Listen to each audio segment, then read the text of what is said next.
ako na backlever level 2 a 4, backlever s expanderom. Na toto cvičenie budeme potrebovať expandere. Pre referenciu budem používať expander z Decathlonu, zelený plus 15 kg a modrý plus 5 kg. Kruhy vo výške 90 stupňov v lakťovom klbe. Polož si expander na kruhy tak, aby bol mierne napnutý a stlač ho. Palec znútra.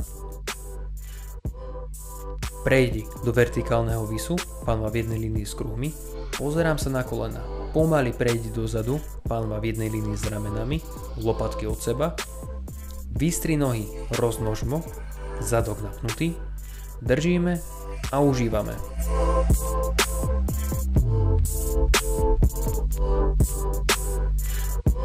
A ako náhle tam nájdeš komfort a bude to jednoduché, tak ďalšou progresiou je spojiť nohy.